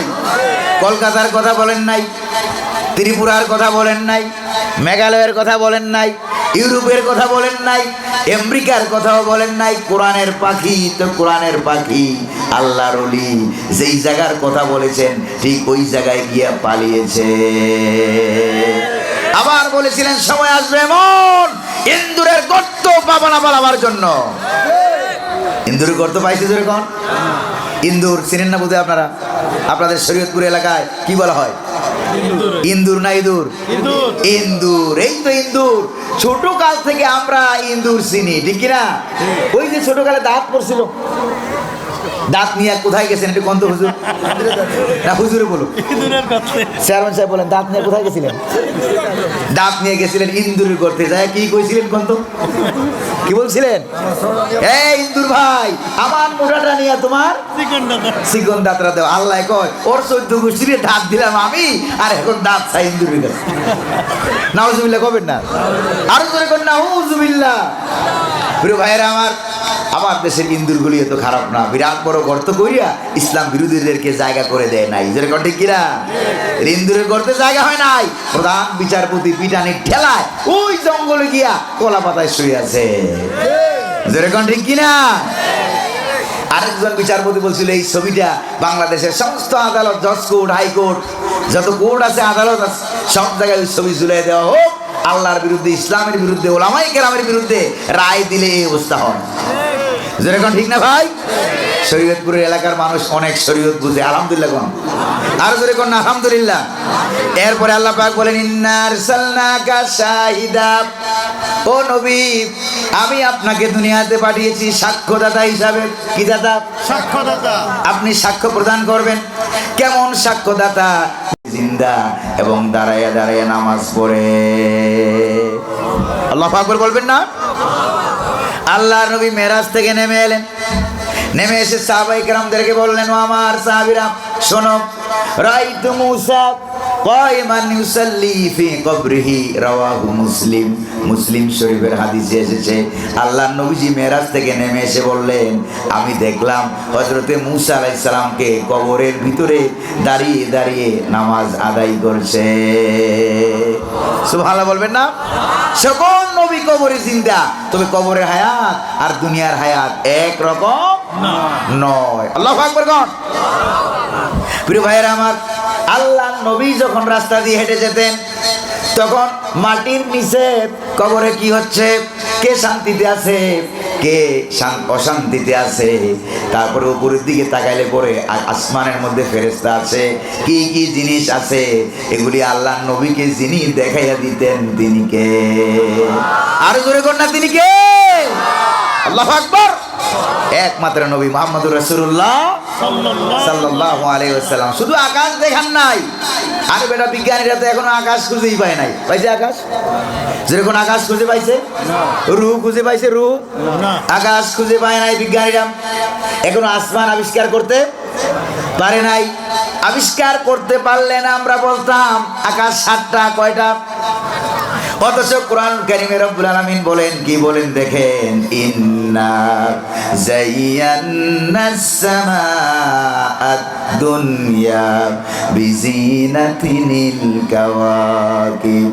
এই দুনিয়ার আকাশখানিকে তারকা প্রদীপ দিয়া সাজাইয়া রেখেছি মনের মতো, দেখো তোমরা তাকাইয়া। সুবহানাল্লাহ কইবেন না? আরো জোরে কর না সুবহানাল্লাহ। যেই তাহলে আপনারা সুবহানাল্লাহ বলতেছেন, মনে হয় আপনাদের এলাকায় সুবহানাল্লাহ বললে বোধ হয় গুনাহ হয়। গুনাহ না সওয়াব? কদ্দুর সওয়াব? আকাশ এবং জমিনের মাঝখানে ফাঁকা জায়গা যা আছে, একবার সুবহানাল্লাহ বললে সবটা ফাঁকা জায়গা সওয়াব দিয়ে ভরে দেয়। কে? কে ভরে দেয়? এই ওয়াজ যখন এক জায়গায় করছিলাম, এক মুরব্বী আমারে বলে, এরকম কোনা থেকে এক মুরব্বী বলে, হুজুর আমার কথা আছে। আমি বললাম মাহফিলের পরে বললেন, কয় না এখনই বলতে হবে, ঝামেলা আছে। আপনি ঝামেলা বাজাইছেন? কি ঝামেলা বলেন? আমি কথা বলা বন্ধ করলাম যে মুরব্বী আপনি বলেন। এখন তো মুরব্বী বলা যায় না, মুরব্বী ভাইরাল আছে নাই? যেরকম না আছে নাকি নাই? ওই ভাইরাল মুরব্বীর বাড়ি যেখানে, আমার গ্রামের বাড়িও সেখানে। প্রিয় ভাইরা আমার, এরপরে মুরব্বী বললো, হুজুর একবার সুবহানাল্লাহ বললে আকাশ এবং জমিনের নিচে যা যা ফাঁকা জায়গা আছে সবে ভরে গেছে। এবার আবার যখন সুবহানাল্লাহ বললাম, তো দ্বিতীয়বার সুবহানাল্লাহ সব জায়গা হইলো কই আমার বলেন? আমি তো আশ্চর্য হয়ে গেলাম। মুরব্বী বললাম, মুরব্বী এখন কি দিন না রাত? কয় যে এখন তো রাত। তা আমি বললাম, আপনি বলেন দিন গেল কই? তো মুরব্বী আর বলতে পারলো না। তখন আমি মুরব্বী বললাম, আল্লাহর কাছে জায়গার কোনো অভাব নাই, আছে নাকি? জোরে কোন? আল্লাহ কি বলেন দেখেন, ওয়াস-সামাআ বানাইনাহা বিআইদি ওয়া ইন্না লামুসিউন।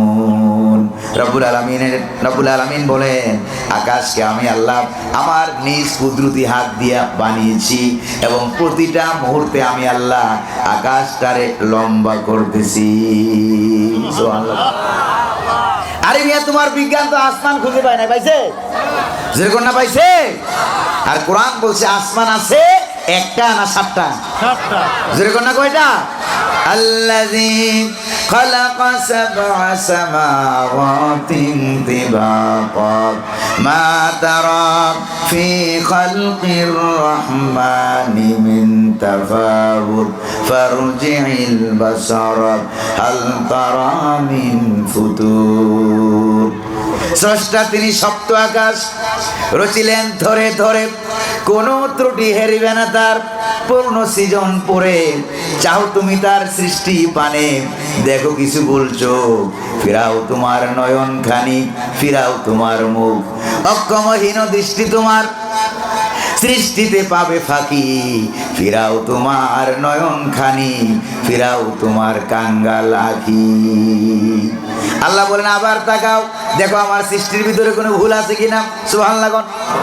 তাফসীর ভিতরে আছে, একবার এক দরবেশ সাহেব কতক্ষণ রাস্তা হাইটা হাঁটতে হাঁটতে গিয়ে বট গাছের নিচে একবারে বসে বিশ্রাম নিচ্ছে। দুপুর বেলায় বিশ্রাম নিতে গিয়ে হঠাৎ করে শুয়ে গেছে, শীত হয়ে শুয়ে এবার উপরের দিকে তাকায় চিন্তা করে আর সূরা মুলুক পড়ে আল্লাহ বলছেন ফারজিল বাসারা সুম্মারজিল বাসারা কাররাতাইন, আবার তাকাও, আবার দেখো আমার সৃষ্টির ভিতরে কোনো ভুল ত্রুটি পাও না। যেরকম আছে সৃষ্টির ভিতরে কোনো ভুল ত্রুটি আছে নাকি? কোথাও কোনো ভুল ত্রুটি নাই। এবার দরবেশ সাহেব শুয়েছে, চিন্তা করেছে আল্লাহ তাল গাছটা যেরকম বড় ফলটা ওইরকম বড় বড়, নারিকেল গাছ যেরকম ফলটা বড়, আম গাছ যেরকম ফলটা ওইরকম বড়। ও আল্লাহ তোমার সৃষ্টির ভিতরে তো কোনো ভুল নাই, তবে আমার ভিতরে একটা চিন্তা এলো, বিরাট বড় বট গাছ, কয়েকজন মানুষের আজা হয়ে যাবে, এত বড় বিরাট বট গাছ, আর উপরের দিকে তাকায় দেখি ফলগুলো একবারে ছোট্ট ছোট্ট ক্যাপসুলের মতো। ব্যাপারটা মুখ দিয়ে বলেন নাই, চিন্তা করতেছে আল্লাহ এটা তোমার ভুল না, তবে আমার মনে এটা কেমন যেন একটু খটকা, কেমন যেন একটু লাগলো, গাছের সাথে ফলের সাথে মানায় না। তাল গাছ যেরকম ফল ওইরকম বড় বড়, নারিকেল গাছ যেরকম ফল ওইরকম বড় বড়, বট গাছ বিরাট আর ফলগুলো ছোট ছোট, একবারে ছোট্ট ছোট্ট ট্যাবলেটের মতো। এই মনে মনে চিন্তা করতেছে, এই দরবেশ সাহেব মনে মনে চিন্তা করে, আর হঠাৎ করে আল্লাহ হালকা বাতাস পাঠাই দিলেন, যা বাতাস আমার পক্ষ থেকে যায় জবাব দিয়ে। সুবহানাল্লাহ। কার পক্ষ থেকে? আল্লাহর পক্ষ থেকে। হালকা একটু বাতাস এসে গেল, অনেক উপরে বটের ডালা একটার সাথে আরেকটা বাড়ি লেগে, ছোট্ট একটা বটের গোটা অনেক উপর থেকে ডালে ডালে বাড়ি লেগে একবারে দরবেশ সাহেবের শীত হয়ে শুয়ে আছে, নাকের ডগার উপরে টস করে পড়ছে। এবার দরবেশ সাহেব ওরে মারে বাবারে কথা বুঝেন নাই, চিল্লান মেরে শোয়া থেকে উঠা কান ধরিয়া আল্লাহরে সেজদা। আল্লাহু আকবার কোন। আল্লাহ আমার চিন্তা মোতাবেক বড় হইলে যদি এরকম ডোল মার্কা মটকা মার্কা বুঝেন নাই, তাল মার্কা বেগ নারিকেল মার্কা এরকম বিরাট বড় সাইজের যদি ফল হতো, তাহলে আমার নাক তো ভালো, নাকও যাইতো, মাথাও যাইতো, জীবনও যাইতো, আমও যাইতো, যেরকম ঠিক না। এবার কান ধরে তওবা করে যে আল্লাহ তোমার সৃষ্টির ভিতরে কোনো ভুল নাই, যেরকম না কোনো ভুল। আল্লাহু আকবার কোন। নবী সাক্ষ্যদাতা, হুজুরের কাছে আমল পাঠায় কে? আল্লাহ। আরো জোরে বলেন না কে? আমলগুলি আল্লাহ রাব্বুল আলামিন পাঠাইয়া দেয়। প্রিয় ভাইরা আমার, কিয়ামতের দিন হাসরের ময়দানে হযরত নূহ আলাইহিস সালামের উম্মতের বিচার যখন আল্লাহ পাক করবেন, অন্যান্য উম্মতের বিচার যখন আল্লাহ পাক করবেন, তখন অন্যান্য উম্মতেরা কোনো ক্ষেত্রে আল্লাহর নিয়ামতকে তারা অস্বীকার করবে, স্বীকার করবেন। আল্লাহ জিজ্ঞেস করবে এটা করেছো? ওরা বলবে না করি নাই, আসলে করেছে। আল্লাহ বলেন আমার কাছে সাক্ষী আছে। সাক্ষী কারা? কয় মুহাম্মদুর রাসূলুল্লাহ, তার উম্মতেরা হলো আমার সাক্ষী। জোরে কোন সুবহানাল্লাহ। আছে কিনা বুখারী শরীফে? মুহাম্মদুর রাসূলুল্লাহ এবং তার উম্মতেরা হলো আমার সাক্ষী। কয় কেমনে? কয় সাক্ষীটা হলো এমনে, আল্লাহ পাক মুহাম্মদুর রাসূলুল্লাহকে আর উম্মতদেরকে নিয়ে আসবেন, বলবেন এই যে নূহ নবীর সাথে অন্যান্য পয়গাম্বরের সাথে তারা উম্মতেরা যে নবীদের সঙ্গে বিরোধিতা করেছে, হটকারিতা করেছে, নবীদের কথা শুনে নাই, ভালো ভালো আমল করে নাই, উল্টা পাল্টা কাম করেছে, ভালো ভালো লোকদেরকে কষ্ট দিয়েছে, এইটা যে তোমরা জানো। কই যে জানি, কেমনে জানো? কই কোরআনুল কারীমের ভিতরে আল্লাহ সকল নবীর ঘটনা আমাদেরকে নাজিল করে দিয়েছে। আরো জোরে কন্যা সুবহানাল্লাহ। অর্থাৎ যারা কোরআনুল কারীম পড়ে তারাও হাসরের ময়দানে সাক্ষী হয়ে যাবে। আল্লাহু আকবার কোন। এই কোরআন পড়তে রাজি আছেন নাকি নাই আপনারা? কারা কারা রাজি একটু হাত তুলে দেখান না। আল্লাহ দেখো, ফেরেশতারা ভিডিও করুন, বলি আমিন। আরো জোরে কন্যা আমিন। প্রিয় ভাইয়েরা আমার, আমি খুব দ্রুত আগাচ্ছি। এরপরে আল্লাহ পাক বলেন নবীজির 5টা গুণাবলী এখানে বর্ণনা করা হয়েছে। কয়টা? 5টা। 1 নম্বরে হলো শাহিদা, আপনি সাক্ষ্যদাতা। 2 নম্বরে হলো ওয়া মুবাশশিরা, আপনাকে আমি পাঠিয়েছি দুনিয়ার বুকে শুভ সংবাদদাতা হিসাবে। সুবহানাল্লাহ। কি দাতা? সুসংবাদদাতা, শুভ সংবাদদাতা। সুবহানাল্লাহ। নবীজির বয়স 40 হয়ে গেল। ভালো করে খেয়াল করেন, নবীজির বয়স যখন 17, আপনি কিন্তু আমার একটা হিসাব মিলাই দিবেন। নবীজির বয়স যখন 17, তখন এলাকার যুবকদেরকে নিয়ে একটা সংগঠন তৈরি করলেন। এই এলাকার খারাপ মানুষগুলি কেমনে ভালো বানানো যায়, ঠিক কিনা? ওইটা সংগঠনটার নাম ছিল হিলফুল ফুজুল। হুজুরের বয়স 17, এবার সংগঠন তৈরি করলেন, কিন্তু একটা খারাপ মানুষকেও ভালো বানাইতে পারলো না। জোরে বলেন, পারছে নাকি? পারে নাই। এবার হুজুরের বয়স 40, 17 থেকে 40 কত? 23 কত হলো? 23 বছর কোরআন সারা। কি সারা? কোরআন সারা। কোরআন সারা 17 থেকে 40 পর্যন্ত দীর্ঘ 23 বছর চেষ্টা করলেন, একটা মানুষকেও কোনো শুভ সংবাদ দিতে পারলেন না। জোরে কন্যা পারছেন? একটা মানুষকেও জান্নাতি বানাইতে পারেন নাই, একটা মানুষকেও। অথচ চোর ডাকাতের কোনো অভাব নাই, সেখানে ছিল না, পারেন নাই।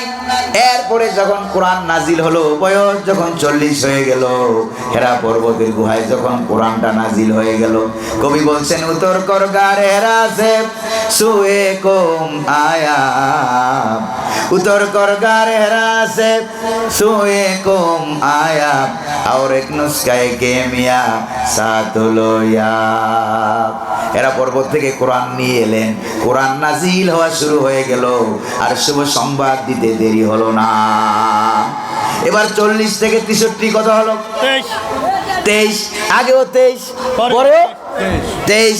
আগের 23 রেজাল্ট আসে নাই, ঠিক কিনা গণ? আর পরের 23 শুভ সংবাদের কোনো অভাব নাই, রেজাল্টের কোনো অভাব নাই। আল্লাহু আকবার বলেন। সুখ শান্তি সমৃদ্ধির কোনো অভাব নাই। তার মানে হলো, এত জ্ঞানী মানুষ কোরআন ছাড়া, যত জ্ঞানী হোক না কেন, কোরআন ছাড়া যদি চেষ্টা করে, রেজাল্ট হবে 0। যেরকম, ঠিক কিনা? প্রিয় ভাইয়েরা আমার, বাংলাদেশ স্বাধীন হলো 53 বছর। কত বছর? 53 বছর, ঠিক না? ঠিক কিনা? 53 বছর হয়ে গেছে। এই 53 বছরের ভিতরে কোরআন ছাড়া কত দল ক্ষমতায় এলো, কত দল গেল, কত দল পালালো। প্রিয় ভাইয়েরা আমার, কোরআন ছাড়া চেষ্টা করার কারণে আপনারা বলেন, বাংলাদেশ স্বাধীন হওয়ার পর থেকে আজকে রাত পর্যন্ত এমন একটা রাতের কথা বলবেন যেই রাতে চুরি হয় নাই? এমন কোন রাত আছে নাকি যে রাতে চুরি হয় নাই, যে রাতে ডাকাতি হয় নাই, যে রাতে জেনা হয় নাই, যে রাতে মদ খাওয়া হয় নাই? এমন কোন রাত কি বাংলাদেশে গেছে? 53 বছর নয়, 53,000 বছর যদি কোরআন ছাড়া চেষ্টা করা হয়, চুরি বন্ধ হবে না, ডাকাতি বন্ধ হবে না, হত্যা বন্ধ হবে না, জেনা বন্ধ হবে না, মদ খাওয়া বন্ধ হবে না, দর্শন বন্ধ হবে না। জোরে কোন, ঠিক কিনা? বন্ধ করতে হলে কি লাগবে? জোরে কোন, কি লাগবে? আরো জোরে কোন, কি লাগবে? কোরআনুল কারীম লাগবে। যদি বন্ধ হইতো, তাহলে কোরআন নাজিলের আগে আল্লাহর নবী 23 বছর চেষ্টা করলেন, বন্ধ হইছে না। যখন বন্ধ হইছে? বন্ধ হয়ে নাই। কারণ আল্লাহ রাব্বুল আলামিন বলেন, কি বলেন দেখেন, ফাইম্মা ইয়াতিয়ান্নাকুম মিন্নি হুদা ফামান তাবিআ হুদায়া ফালা খাউফুন আলাইহিম ওয়ালা হুম ইয়াহজানুন। সুবহানাল্লাহ। আল্লাহ বলেন, আমার পক্ষ থেকে হেদায়েত আসবে, কোরআন হেদায়েত আসবে, যুগে যুগে আমি হেদায়েত পাঠিয়েছি। সর্বশেষ হেদায়েত হলো কোরআন। যারা এটাকে মানবে, অনুসরণ করবে, ব্যক্তিতে, পরিবারে, সমাজে, রাষ্ট্রে, ব্যবসা বাণিজ্যে, দোকানপাটে, অর্থনীতিতে, সমাজনীতিতে, রাজনীতিতে, যেখানেই কোরআনুল কারীমকে অনুসরণ করা হবে, আল্লাহ পাক বলেন, প্রত্যেক জায়গায় রেজাল্ট 0 হবে না, সর্বত্র আমি আল্লাহ রেজাল্টকে হিরো বানাইয়া দেব। সুবহানাল্লাহ। 0 না হিরো? যেরকম কি আল্লাহ পাক হিরো বানাইয়া দিবেন। প্রিয় ভাইয়েরা আমার, এবার শুভ সংবাদটা কেমনে দিলেন? যেই হেরা পর্বতের গুহায় কোরআন নাজিল হচ্ছে, সুবহানাল্লাহ, কোরআন নাজিল হচ্ছে, হেরা পর্বতের গুহায় কারা কারা গেছেন একটু হাত তোলেন তো। গেছেন নি কেউ? হাজী সাহেবরা গেছেন, উঠেন নাই উপরে, কাছে গেছেন কারা কারা একটু হাত তোলেন। কাছে গেছেন কারা? এই যে কয়েকজন হাজী সাহেব আছে, আলহামদুলিল্লাহ, সামনে কয়েকজন আছে যারা গেছেন। আমি যখন গেলাম, এই হেরা পর্বতের পাহাড়ে আমি উঠা আরম্ভ করলাম 2015 সালে। এই উঠতেছি উপরে উঠতে উঠতে যাইয়া হাঁটতে হাঁটতে হাঁটতে কাহিল। হাজী সাহেবরা জানে বড় হজ করে কত কষ্ট। হাঁটতে হাঁটতে কাহিল, এজন উপরের দিকে আস্তে আস্তে উঠতেছি। 3 বার রেস্ট নিলাম। কয়বার? 3 বার রেস্ট নিয়ে উপরের দিকে উঠি আর চিন্তা করি যে মুহাম্মদ সাল্লাল্লাহু আলাইহি সাল্লামের বয়স যখন 25, মা খাদিজা রাদিয়াল্লাহু তাআলা আনহার বয়স তখন 40। এবার হুজুরের বয়স 40, মা খাদিজার বয়স 55।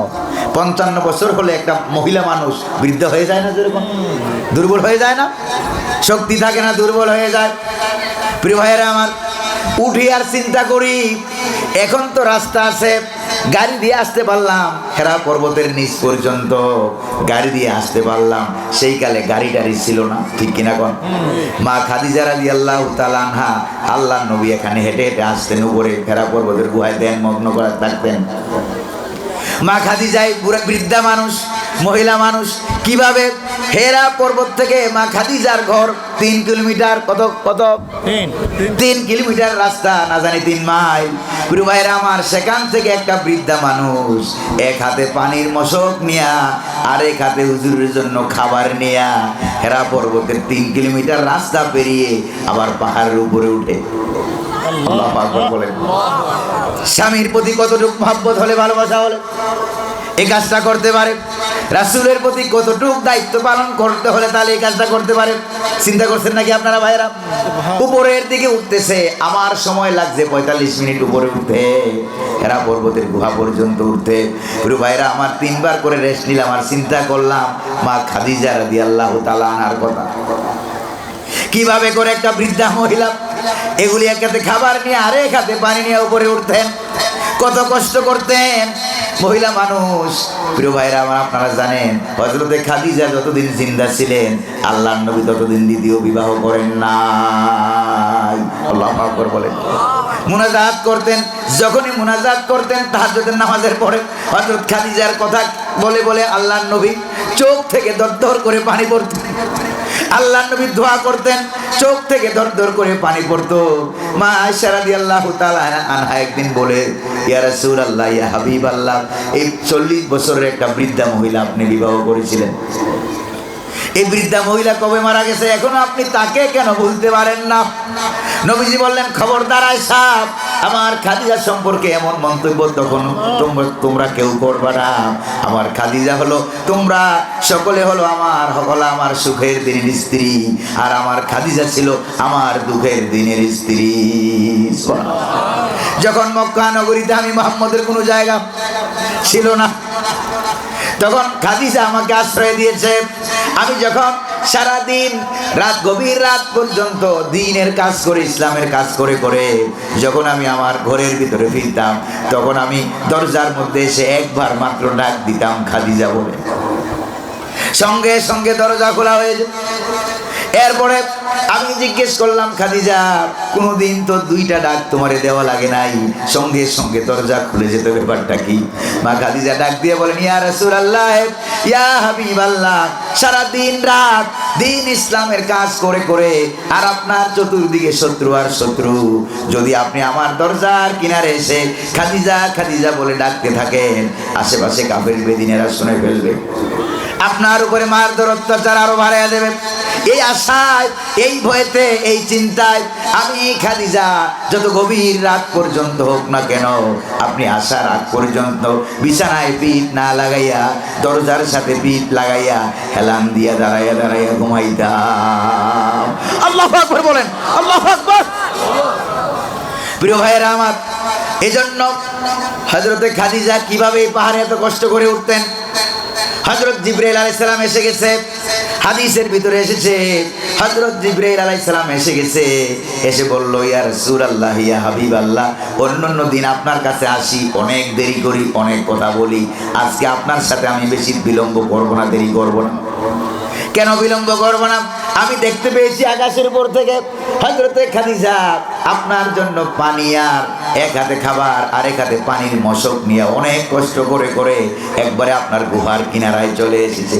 না জানি কত কথা কত কথা আপনার কাছে শেয়ার করবে, বলবে, ইয়া রাসূলুল্লাহ, এই জন্য আজকে আমি আপনার কাছ থেকে দ্রুত বিদায় নিয়ে চলে যাচ্ছি। আমাকে দেখলে পরে খাদিজা হয়তো লজ্জায় আপনার কাছে অনেক কথা নাও বলতে পারে। এই জন্য আমি জিবরাইল দৌড়ে উপরে চলে গেলাম। আর আল্লাহর পক্ষ থেকে খাদিজা এত কষ্ট করেছে আপনার জন্য, আল্লাহ রাব্বুল আলামিন খাদিজার প্রতি রাজি হইয়া, খুশি হইয়া আল্লাহর পক্ষ থেকে 2টা শুভ সংবাদ দিয়েছেন। জোরে কোন কয়টা? আর জোরে বলেন না কয়টা? 2টা শুভ সংবাদ দিয়েছেন। 1 নম্বর শুভ সংবাদ হলো, খাদিজা আপনার কাছে পৌঁছতেই আপনি খাদিজাকে বলবেন, ও খাদিজা ইন্নাল্লাহা ইয়াকরাউহাস সালাম। ও খাদিজা, আল্লাহ রাব্বুল আলামিন তোমার জন্য, আল্লাহ স্বয়ং নিজেই রহমতের সালাম তোমাকে পাঠিয়েছে। আল্লাহু আকবার বলেন। আল্লাহ পাক তোমার জন্য রহমতের সালাম পাঠিয়েছে। প্রিয় ভাইয়েরা আমার, এটা হলো 1 নম্বর শুভ সংবাদ। 2 নম্বর শুভ সংবাদ হলো, খাদিজার হুজুরের তোমার সম্মান বুলন্দ করে দিবেন। আল্লাহু আকবার বলেন। প্রিয় ভাইয়েরা আমার, আল্লাহর নবী মেরাজ থেকে নেমে এলেন। কোথা থেকে? মেরাজ থেকে নেমে এলেন। হযরত বেলালকে ডাক দিয়ে বলেন, বেলাল লাকা বুশরা, তোমার জন্য শুভ সংবাদ আছে কি না দিতে? তোমার জন্য শুভ সংবাদ। হযরত বেলাল গরিব মানুষ, কৃতদাস মানুষ, দৌড়ে এলেন, হুজুর আমার জন্য কি শুভ সংবাদ? আল্লাহর নবীর সামনে এসে হযরত বেলাল হাজির হয়ে গেছে। নবীজি বললেন, বেলাল কি গোপন আমল করো তুমি বলো? সামিতু কুরআতান আলাইকা ফিল জান্নাহ, আমি জান্নাতের ভিতরে তোমাকে হাঁটতে দেখেছি। আল্লাহু আকবার। শুধু তোমাকে হাঁটতেই দেখি নাই, জান্নাতের ভিতরে আমি মুহাম্মদুর রাসূলুল্লাহ সাল্লাল্লাহু আলাইহি ওয়াসাল্লাম, তুমি জান্নাতের ভিতরে জুতা পাই দিয়ে হাঁটতেছো, জুতার আওয়াজ শুদ্ধা আমি শুনতে পেয়েছি। আল্লাহু আকবার বলে। জুতার আওয়াজ সময় আমি শুনতে পেয়েছি। বেলাল কি আমল করো বলো? হযরত বেলাল বলেন, ইয়া রাসূলুল্লাহ, ইয়া হাবিবাল্লাহ, আমল বলতে আপনি যা দেখেন তাই তো আমি আমল করি, তবে আমি উযু যখন ছুটে যায় উযু আবার করি। সুবহানাল্লাহ। যখন উযু ছুটে যায় আবার উযু করি। আর উযুর হেফাজত করার জন্য, উযুর সম্মানার্থে আমি 2 রাকাত তাহিয়াতুল উযু নামাজ আদায় করি। আল্লাহু আকবার বলেন। আল্লাহ নবীজি বললেন, ফাবিহাযা বালাগা মা বালাগা, এই কারণে আল্লাহ তোমাকে জান্নাত পর্যন্ত পৌঁছে দিয়েছেন। শুভ সংবাদ আছে নাকি নাই? যেরকম নবীজি মেরাজ থেকে নেমে এসে কাবা শরীফের দরজার সামনে বসে হেলান দিয়ে বসে আছেন সকাল বেলায়। আবু জাহেল দৌড়ে আসছে। শুনতেছেন আপনারা? রাগ বিরক্ত হয়ে গেছেন বোধহয়, শেষ করে দিলাম। প্রিয় ভাইয়েরা আমার, কাবা শরীফের সামনে হেলান দিয়ে বসে আছেন সকাল বেলায়। আবু জাহেল এসে বলছে, মুহাম্মদ প্রত্যেক দিন তো অনেক নতুন নতুন সংবাদ দাও, আজকে কোনো নতুন খবর আছে? কই যে চাচা, আজকে তো সবচেয়ে বড় খবর আছে, তাজা খবর। তাজা খবর, সুবহানাল্লাহ বলবেন না? অনেক বড় খবর আছে, তাজা খবর আছে। কয় কি?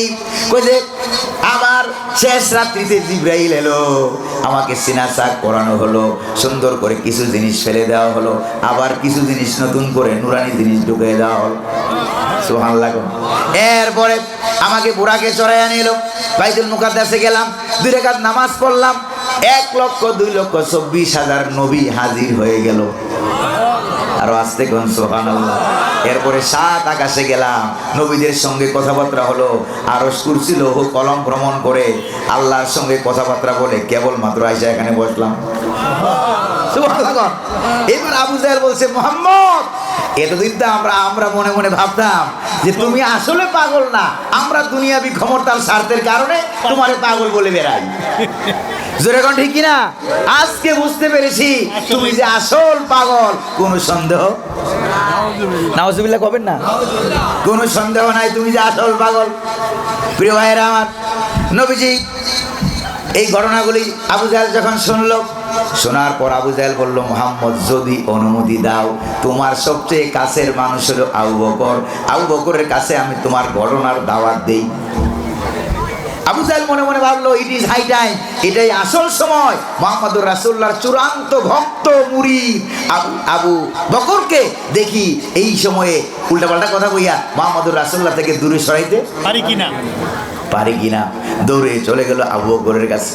আবু বকরের কাছে গিয়ে বলে, শুনছো আবু বকর কি কয়, তোমার মুহাম্মদ আসলেই পাগল। কয় যে নাউজুবিল্লাহ, কি হয়েছে?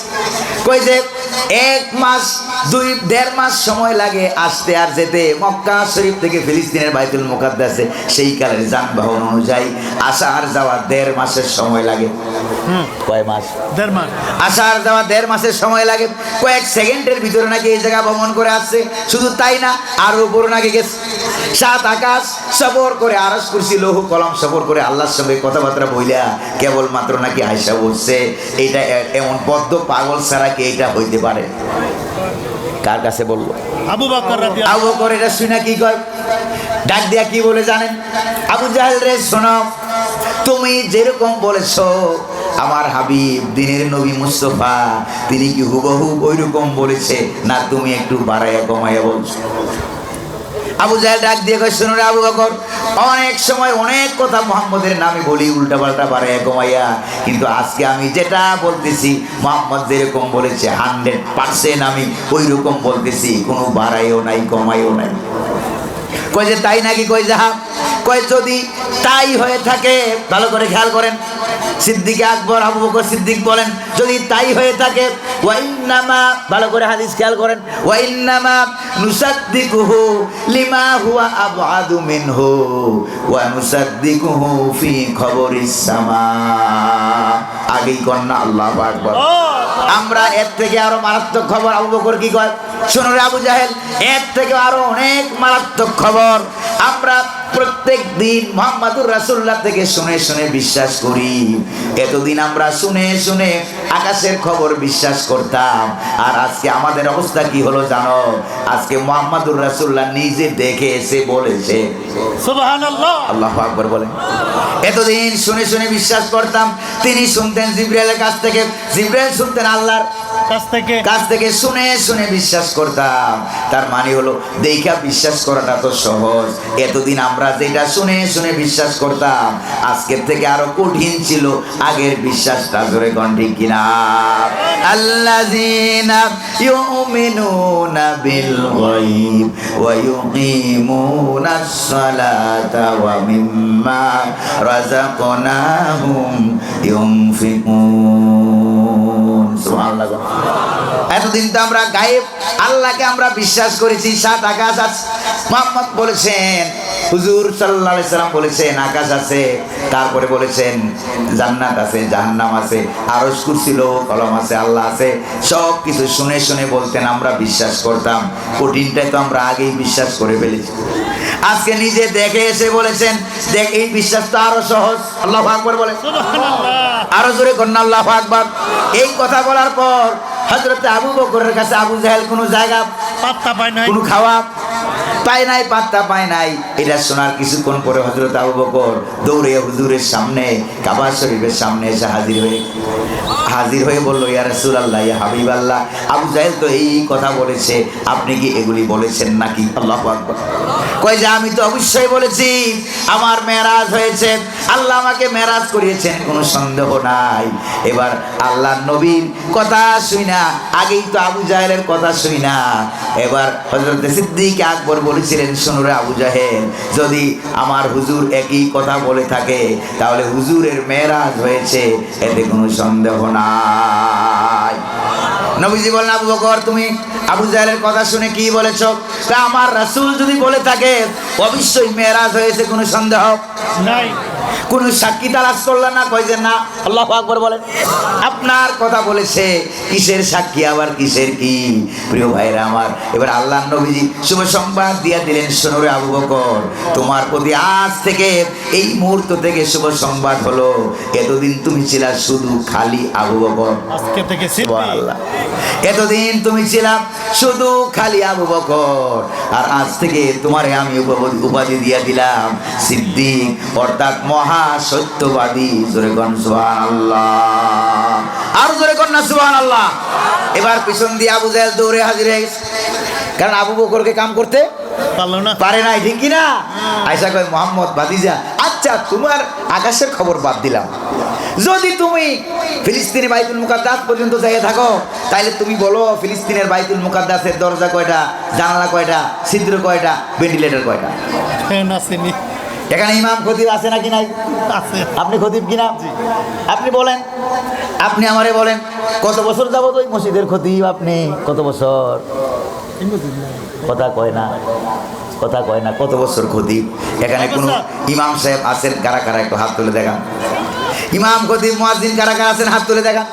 অনেকে আছেন? প্রিয় ভাইরা আমার, আপনি বলতে পারবেন যেই মসজিদে আপনি ইমামতি করেন দরজা কয়টা, জানলা কয়টা, ভেন্টিলেটর কয়টা, ছিদ্র কয়টা, আপনি বলেন পারবেন? জোরে কর না, দেখছেন নি কারবার? কই যে এগুলি গোনার জন্য তো আমারে রাখে নাই, ঠিক কি না? আমার রাখছে আজান দেওয়ার জন্য, আমার রাখছে নামাজ পড়ার জন্য, আমার রাখছে জুমা পড়ানোর লাগিয়া। জোরে কোন, ঠিক কি না? আচ্ছা আপনারা কোন মেরাজে যাওয়ার জন্য আল্লাহ নবী গেছেন, বাইতুল মুকাদ্দাসের দরজা জানলা কোনার জন্য কি হুজুর গেছেন নাকি? না, জোরে কোন না, গেছেন নাকি? এই কথা কিন্তু আল্লাহ নবী বলেন নাই। আবু জাহেল এসে প্রশ্ন করলো, হুজুর উত্তর দেন না, জবাব অপেক্ষা আছেন কার? আল্লাহ। জোরে কোন না, কার? রব্বুল আলামিন পাঠিয়ে দিলেন জিবরাইল, জলদি করে যাও। নবীজি বলেন, আবু জাহেলের কথা শুনে আল্লাহ আমারে বললেন, কাবার হাতিমের মধ্যে দাঁড়াও। কোন জায়গায়? আবার হাতিমে দাঁড়াও। হাতিমে দাঁড়াও। এক নাম হলো হাতিম, আরেক নাম হলো হাজার। আরেক নাম কি? হাজার। ফাকুমতু আলাল হাজার, আমি হাতিমের মধ্যে গিয়ে দাঁড়ায় গেলাম। দাঁড়াইতে দেরি হলো, হযরতে জিবরাইল আলাইহিস সালাম আমার সামনে ফিলিস্তিনের বাইতুল মুকাদ্দাসটা এনে আমার সামনে তুলে ধরলেন। আমি ওই বাইতুল মুকাদ্দাসের দিকে তাকাইয়া কয়টা দরজা, কয়টা জানালা, কয়টা ভেন্টিলেটর, কয়টা ছিদ্র 14 গোষ্ঠী সহকারে আবু জাহেলরে বলে দিলাম। আবু জাহেল আগে বলেছিল বলতে পারলে ঈমান গ্রহণ করবে, এবার আবু জাহেল বলল, সর্বনাশ সর্বনাশ, মুহাম্মদ তো বাইতুল মুকাদ্দাসের ভিতরে জাদু লাগাই দিয়েছে। জোরে কোন নাউজুবিল্লাহ। আরেকজনে কয় সুবহানাল্লাহ, বলে সুবহানাল্লাহ নাকি নাউজুবিল্লাহ? আর জোরে কোন নাউজুবিল্লাহ।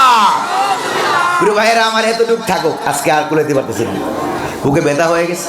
আপনারা বসে থাকবেন আর কয়েক ঘন্টা, আমার বুঝেছি। আলহামদুলিল্লাহ কোন, জোরে কোন আলহামদুলিল্লাহ।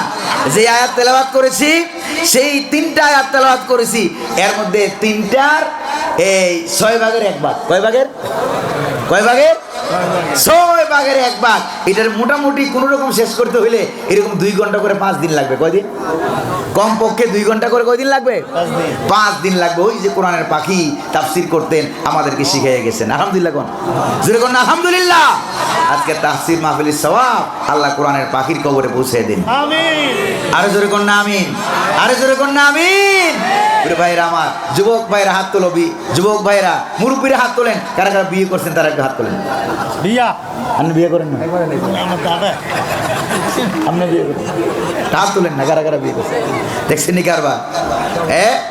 বিয়ে করছেন, এই ছোট বাচ্চা একটা হাত তুলছে, তুমি বিয়ে করছো তো? এই যে বাচ্চা, দেখছেন?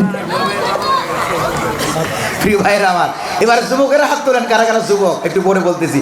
যুবকরা হাত তোলেন। যুবক যারা বিয়ে করে নাই তোলো। যুবকের হাত তোলো। দুইটা করে ওটা। কই যুবক কই? আর যুবকদেরকে হাত তুলতে বলে ওই এক মুরব্বী হাত তুলছে, বয়স হবে 85। দেখছেন কারবার? মনে করে। হ্যাঁ, তো যুবকদেরকে হাত তুলতে বললে যদি মুরব্বীরা হাত তোলে, আমার তো মনে হয় শরীরে শক্তি আছে, আরেকটা বিয়ে করতে চায়। জোরে কোন ঠিক কিনা? না, আরেকখান বিয়ে করতে চায়, ব্যাপারটা কিন্তু এরকম না। আসল ব্যাপারটা হলো কোরআনের তাফসীর শুনে শুনে শরীরটা দেখতে বুড়া, ইমানটারে যুবক বানিয়েছেন কে? আল্লাহ। আরে জোরে বলেন কে? প্রিয় ভাইরা আমার, আজকের তাফসীরুল কোরআন মাহফিলে যুবক ভাইরা, মুরব্বী বাবাজিরা যারা আছেন, যুবক ভাইদেরকে বলবো, মুরব্বী বাবাজিদেরকে বলবো, কোরআনের হাতের লাঠি হবেন। কার হাতের? কোরআনের। যেরকম না, কার হাতের? ইসলামের হাতের লাঠি হবেন, কোরআনের হাতের লাঠি হবেন, অর্থাৎ কোরআনের পক্ষে থাকবেন। রাজি আছেন নাকি নাই? ইনশাআল্লাহ। শুধু নামাজের বেলায় না, নামাজ, রোজা, হজ, যাকাত, ভালো করে খেয়াল করেন। নামাজ, রোজা, হজ, যাকাত, ব্যক্তি, পরিবার, সমাজ, রাষ্ট্র, অর্থনীতি, সমাজনীতি, রাজনীতি, 14 গোষ্ঠীর বেলায় আমি আর আপনি যখন মসজিদে ঢুকি তখন শুধু মুসলমান নাকি? তখন শুধু মুসলমান। মাহফিলে আসছি মুসলমান, মাহফিল থেকে বাইরে স্লোগান দেয়, আমার ভাই, তোমার ভাই, উল্লুক ভাই, বাল্লুক ভাই। বাল্লুক ভাইয়ের চরিত্র ফুলের মতো পবিত্র, নামাজ পড়ে না 1 ওয়াক্ত, বিড়ি টানে 10 ওয়াক্ত। ঠিক কিনা? এরকম ভাল্লুক ভাই আছে নাকি নাই? এই ভাল্লুক সাল্লুকের পিছনে হাঁটা যাবে না, স্লোগান দেওয়া যাবে না, হাঁটতে হবে কোরআনের পিছনে। রাজি আছেন নাকি নাই? যদি হাঁটেন, আপনার দুনিয়ার নেতা খেতা সাথা পাতা একটাও আপনার কবরে যাবে না। কবরে যাবে ওই কোরআনের ধারক এবং বাহক মুহাম্মদুর রাসূলুল্লাহ সাল্লাল্লাহু আলাইহি ওয়াসাল্লাম। ঠিক কিনা যুবকেরা? ঠিক কিনা? তাহলে মুহাম্মদুর রাসূলুল্লাহ সৈনিক হবার কোন কোন যুবকরা, তারা একটু হাত তুলে দেখাও। আল্লাহ যেন কবুল করেন, বলি আমিন। আরো জোরে বলি আমিন, আরো জোরে বলি আমিন। আর নামাজের আজান যখন হবে ইমাম সাহেব হুজুরকে আমি বলবো, মুয়াজ্জিন সাহেবকে আমি বলবো, মসজিদ কমিটিকে আমি অনুরোধ করব, আপনারা অত্র এলাকার যুবকদেরকে নিয়ে, মুরব্বীদের সাথে পরামর্শ করে যুবকদেরকে নিয়ে একটা নামাজ কমিটি করবেন। কি কমিটি? নামাজ কমিটি। যেরকম কি কমিটি? নামাজ কমিটি। এটা নামাজ কমিটি গঠন করবেন, যে আজান হওয়া মাত্রই এই যুবকেরা ডানে বামে রাস্তায় ছড়িয়ে যাবে, একজন যাবে ওইদিকে, আরেকজন যাবে ওইদিকে, এই যাইয়া দোকান পাটে আশেপাশে যাদেরকে পায় সবাইকে ডাইকা মসজিদে নিয়ে আসবে। এই কাম কারা কারা করতে পারবেন? হাত তোলেন। ইনশাআল্লাহ করবেন তো? করবেন তো? আল্লাহ কবুল করুন, বলি আমিন। আরে জোরে বলি আমিন। আর সামনে রমজান মাস আসতেছে, সিনেমা ল্যাংটা ছবি একটাও যেন শরীয়তপুরে থাকতে না পারে। যুবকরা রাজি? রাজি? মুরব্বীরা রাজি আছেন? কোথাও কোনো সিনেমার ল্যাংটা ছবি থাকতে পারবে না। যদি থাকে আলকাতরা লাগাইতে হবে। কি লাগাইতে হবে? আলকাতরা। কারা কারা পারবেন একটু হাত তুলে দেখান তো। কারা কারা পারবেন হাত তুলে দেখান। আল্লাহ কবুল করুন, বলি আমিন। আর দিনের বেলায় কোথাও কোনো হোটেল রেস্তোরাঁ আর রাস্তা দিয়ে রমজান মাসের দিনের বেলায় কেউ হাঁটবে আর বিড়ি খাবে, এটা চলবে না। রাজি? জি। সবাই রাজি আছেন? এটা চলবে না। প্রত্যেকটা মসজিদে মসজিদে আলাদা একটা নামাজ কমিটি। কি কমিটি? নামাজ কমিটি। নামাজ কমিটি, মুরব্বীরা কমিটিরা মিলে যুবকদেরকে নামাজের দিকে ঢুকাইয়া দেন। কোন দিকে? কোন দিকে? নামাজের দিকে ঢুকাইয়া দেন। আল্লাহর কসম, বিশ্বাস করেন যুবকরা যদি 5 ওয়াক্ত নামাজি হয়ে যায়, এই যুবকদের দ্বারা আমার দেশ উন্নতি হবে, সমাজ উন্নতি হবে, চুরি বন্ধ হবে, ডাকাতি বন্ধ হবে, জেনার বিচার বন্ধ হবে, মদ জুয়া বন্ধ হবে। ঠিক কিনা? জোরে কোন ঠিক কিনা? প্রিয় ভাইরা আমার, এই কাজগুলি আমরা করবো, আল্লাহ যেন তৌফিক দেন, বলি আমিন। আরো জোরে বলি না আমিন। আমরা ইসলামকে 16 আনা মানবো। আল্লাহ যে আমাদের আল্লাহ কি 8 আনা না 14 আনা না 16 আনা? জোরে কন্যা কয় না? আমার মাথার চুল থেকে নিয়ে পায়ের নখ পর্যন্ত এমন একটা অঙ্গের নাম বলেন যেটা আমার নেতায় বানাইছে। কে বানাইছে? আমার নেত্রী বানিয়েছে, আমার দেশের সরকার বানিয়েছে। যেরকম আছে এরকম আছে কেউ? এরকম একটা চুলও কি আছে? এই চুল থেকে নিয়ে নখ পর্যন্ত 16 আনা কার? যেরকম না কার? তাহলে 16 আনা আইন মানতে হবে, বিধিবিধান মানতে হবে, হুকুম মানতে হবে কার? রাজি? রাজি? আল্লাহ যেন তৌফিক দান করেন, বলি আমিন। সকলে ডান হাতটা একটু উঁচু করেন, সবাই একটু ডান হাতটা উঁচু করেন। দেখেন তো হাতের মধ্যে আঙ্গুল কয়টা ভাই? 5টা। যেরকম না আঙ্গুল কয়টা? এই 5টার মধ্যে যুবক কয়টা আর বুড়া কয়টা? যুবক 4টা। কথা কয় না? যুবক কয়টা? 4টা। বুড়া কয়টা? বুড়া একটা। এবার বুড়া। যুবকরা যদি মনে করে বুড়ার দরকার নাই, আব্বা আম্মা বুড়ো হয়ে গেছে, আব্বা আম্মার বুড়া দরকার নাই, বিয়ে কইরা সুন্দরী বউ পাইয়া আব্বা আম্মার সঙ্গে উল্টা পাল্টা কাম করে, নাউজুবিল্লাহ। আছে নাকি নাই? এবার হাতটা কিন্তু নামাইয়েন না, তুলে রাখেন। হাতটা তুলে রাখেন, হাতের ওয়াজ দাগে নেন। প্রিয় ভাইরা, এই যে 4টা যুবক, বুড়া কয়টা? একটা। এবার যুবকরা যদি মনে করে বুড়া বাদ, বুড়ার দরকার নাই, এবার এই আঙ্গুল দিয়ে হাত দিয়ে আপনি কি কাম করতে পারবেন? কিছু হইব না। লাঠিনি ধরতে পারবেন? না। লবণ ধরতে পারবেন? হাতে খেতে পারবেন। কাজ করতে পারবেন? হুজুরি বলছে ঠিক, ভাত খাইতে পারবেন না, ঠিক কিনা? এবার বুড়া মেয়েরে ছেড়ে দেন। Fine, thank you. এবার বুড়া মেয়েরে ছেড়ে দেন। এবার বুড়া আর যুবক একসাথে মিলে দেখেন তো, এরকম করেন তো, ধরা যাবে, ভাত খাওয়া যাবে, কলম ধরা যাবে, কাম করা যাবে, ইসলামের পক্ষে ব্যবহার করা যাবে। যেরকম ঠিক কিনা? আরে যেরকম ঠিক কিনা? এবার যুবক ভাইয়েরা, হাতের মধ্যে বুড়া আঙ্গুলের যেই গুরুত্ব, তোমার পরিবারের ভিতরে তোমার বুড়া আব্বা আম্মার সেই গুরুত্ব। জি। যেরকম ঠিক কিনা? এখানে বুড়া পাত দিলে হাতের কাম শেষ, পরিবারে বুড়া পাত দিলে পরিবারের রহমত বরকত সব শেষ। ঠিক কিনা? আল্লাহ নবী বলেছেন, ইন্নামা তুনসারুনা ওয়া তুরজাকুনা বিদুআবাইকুম, তোমরা তাদেরকে দুর্বল মনে করো, বুড়া মনে করো, তাদের উসিলায় আমি তোমাদেরকে সাহায্য করি, তোমাদেরকে বিজয় দান করি, পরীক্ষায় পাস করাই, রহমত দেই, বেতন বাড়াই, ইজ্জত বাড়াই, সম্মান বাড়াই বুড়াদের উসিলায়। সুবহানাল্লাহ। আরো যেরকম সুবহানাল্লাহ।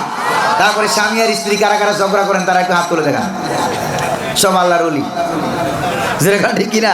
স্বামী আর স্ত্রী ঝগড়া করেন, কারা কারা করেন একটু হাত তোলেন। এবার কেউ হাত তুলবে না, দেখছেন কারবার? কারবার দেখছেন আপনি? কেউ আর হাত তুলবে না, সব আল্লাহর ওলি। তার মানে হলো শরীয়তুল্লাহ, হাজী শরীয়তুল্লাহ, শরীয়তপুরের মানুষ কখনো স্বামী স্ত্রী ঝগড়া করে না, ঠিক কিনা? আল্লাহ মধুর সম্পর্ক বানায় দিন, বলি আমিন। আরো জোরে কর না আমিন। নামাজের সময় স্ত্রী ঘুমায় থাকলে স্বামী ডাক দেবে, স্বামী ঘুমায় থাকলে স্ত্রী ডাক দিবে। রাজি আছেন কিনা? রাজি আছেন? আল্লাহ যেন কবুল করেন, বলি আমিন।